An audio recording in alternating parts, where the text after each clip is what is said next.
Origin and synthesis. Fentanyl is synthetic opioid first synthesized in 1960 by Dr. Paul Janssen, the founder of Janssen Pharmaceuticals. It was originally created for medical use as a potent painkiller for patients undergoing major surgery or those dealing with severe chronic pain. Fentanyl is much more potent than morphine, about 100 times stronger, and heroin about 50 times stronger. It is classified as a Schedule II controlled substance in many countries, including the United States and the Philippines, due to its high potential for abuse and overdose risks. Illicit fentanyl in recent years. Fentanyl has increasingly been found in illicit drug markets, often mixed with heroin, counterfeit prescription pills, and other street drugs, leading to a surge in overdose deaths. Number 2. Chemical composition. Chemical formula C22H28N20. Fentanyl belongs to a class of drugs known as synthetic opioids. It binds to opioid receptors in the brain and spinal cord to produce pain-relieving and euphoric effects. Pharmaceutical fentanyl is typically formulated in patches, lozenges, or injectable forms for controlled medical use.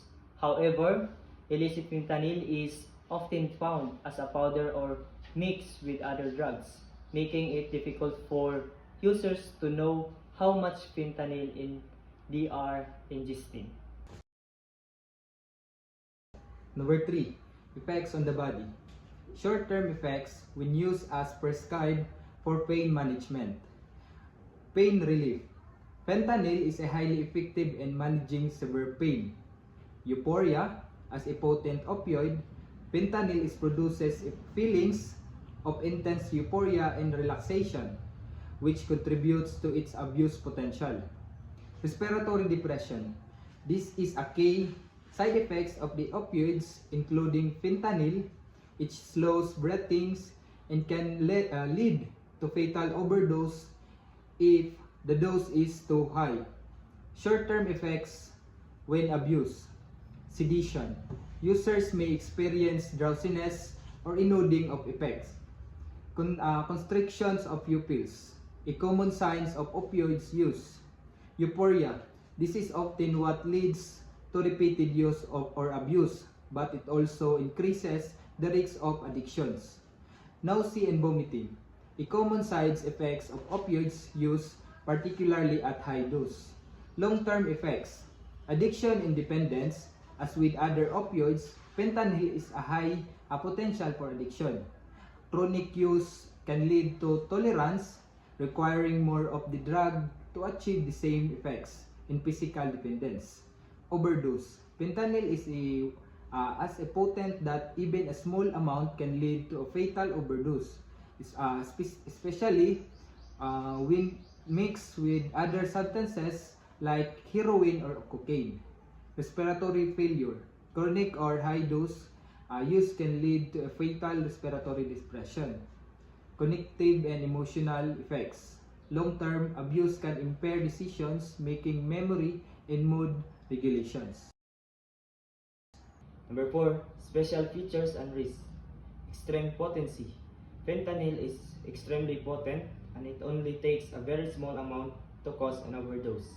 Just 2 milligrams, or about the size of a grain of salt, can be lethal, depending on the person's tolerance. Mixing with other drugs.